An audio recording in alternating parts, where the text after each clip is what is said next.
I'm Andy Blumenthal. I'm the Chief Technology Officer at the ATF. And I'm here today to talk to you about, not this, yes, here we go, the CIO Support Services Framework. But before I begin, first of all, let me thank our host today, Global 360. I think you made a beautiful event here, and I appreciate you inviting me to address the audience, so thank you. I also want to recognize my colleagues, some of them who are here from ATF today. Thank you for coming, and you know, some other friends and colleagues that are here today. So it's great seeing you here. The CIO Support Services Framework is an approach for strengthening the processes and the structures in our organization, particularly IT strategic planning and execution.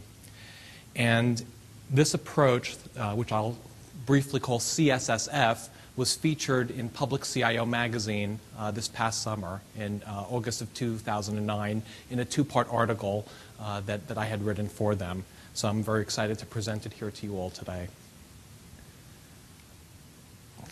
Okay.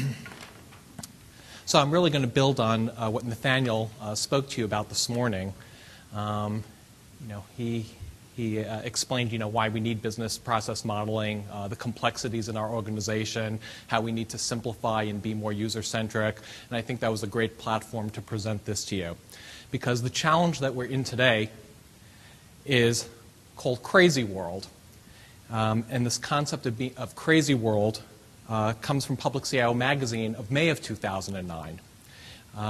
As we all know, being a CIO or IT leader these days is far from easy. Some would say it's not for the faint of heart. And Public CIO magazine put it this way, and I really like it. CIOs, and I'll quote, CIOs know they live in a place best described as crazy world. And what's crazy world all about? Crazy world is a place where expectations are inflated. Some would say they're through the roof. Requirements are ill-defined. I'm sure you've all worked on projects where, you know, the first question is, what are the requirements on this thing? Priorities and the landscape is constantly shifting. And as IT specialists and leaders, we're constantly being asked to do more with less. So it's really a crazy environment. And it's not an easy place for any of us to work in. So the symptoms. What are the symptoms of working in crazy world? Well, the symptoms of this challenging environment are all around us in terms of failed IT projects.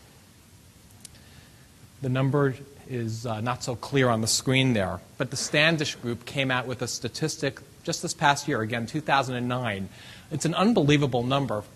It says 82% of our IT projects are failing or seriously challenged. And you read that number again, 82%. Again, Nathaniel spoke to some of the issues with our IT projects, how the time, the need to go to a spiral methodology and things like that to try to improve upon what we're doing. But we know what that means, that 82% are failing. They're behind schedule, they're over cost, and they're not meeting our customer specifications. We don't have happy customers out there. So this is part of what Crazy World is all about. How many of you can empathize with some of these issues? Yeah, I thought so. So the ramifications. As IT leaders, CIOs, CTOs, IT leaders, we are paying a serious price for these failed IT projects for Crazy World. Computer World reported several years ago that an estimated annual attrition rate for our CIOs of 34% a year. Okay, that gives a half-life to the CIO of about 21 months. I saw that statistic was recently updated this past year. It's now looking at about 24 months as a half-life for a CIO, your average CIO tenure. Again, crazy world, not an easy place to be working in today. Again, it gets back to process, structure, strategy, and that's what we're here to talk about today. So what do the experts say about this? And we have some experts in the room today. They're addressing you. These are some other experts, Silicon.com, Gartner, CIO Magazine, you know, well-recognized sources. When you put it together, experts are blaming the problem on what we call short-termism. I'm sure many of you are familiar with short-termism. What this means is that IT leaders are focused on short-term results rather than on long-term planning and execution. And as the old saying goes, if you fail to plan, plan to fail. And this problem is not going away. In fact, it's growing.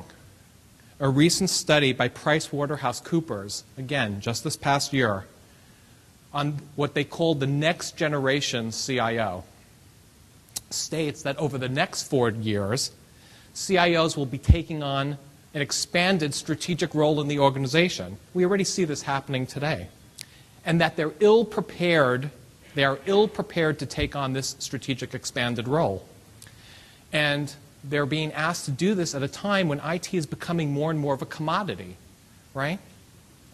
And how do we handle IT as a commodity? Managed services contracts, seat management, and soon to be cloud computing.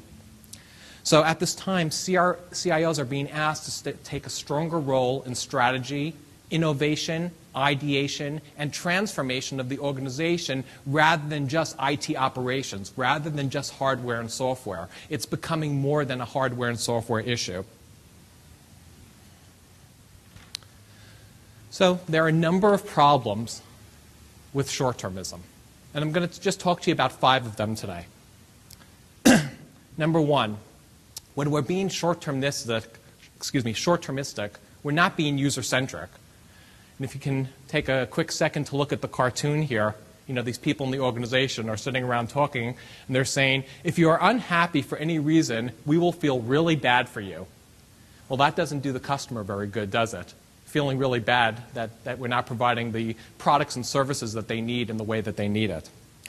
Unfortunately, we are so busy protecting our jobs, our turf, and the appearance of short-term performance results rather than genuinely serving our customers. I like this cartoon. I hope you do too. Number 2, this is firefighting. And this has nothing to do with the ATF, by the way. Alcohol, tobacco, firearms, and explosives, and arson. By the way, I'm not here today representing the ATF. These are my personal opinions. Problem number 2 is that IT leaders, we are so engrossed in day-to-day firefighting that there's nothing left over in terms of resources, energy, anything to devote to strategy and execution. It's all about getting through the next fire, the next problem of the day, the next issue of the day. But clearly, we can't lead by firefighting alone, right? We can't make good decisions by gut, by our intuition, through politics or subjective management whim. We need to move towards more strategic formulation and execution. That's what this is about.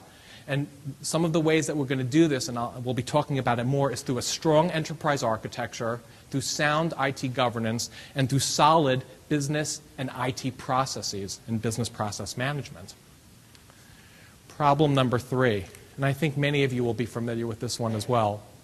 We are starving strategy in our organizations today. In a sense, it all comes down to dollars and cents. How much money goes for operations versus strategy? Pennies on the dollar, if that much. Right? How would things look in our organizations if some of that was reversed? If we were putting more resources, more people, more effort into planning what we're going to do and actually executing on the commitments that we've made.